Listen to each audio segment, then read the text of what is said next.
সকালবেলা ঘুম থেকে উঠেই দেখি অবিশ্রান্ত ধারায় বৃষ্টি চলছে।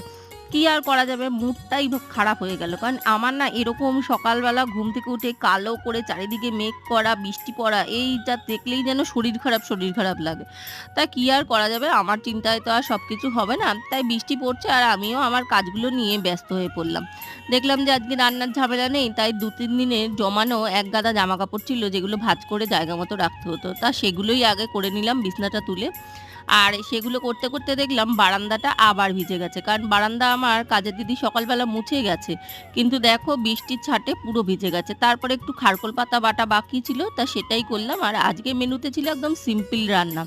উচ্ছে আলু ভাজা, আলু পটলের তরকারি, ডাল, খারকোল পাতা বাটা আর খাওয়ার সময় একটু বড়া ভেজে নিয়েছিলাম।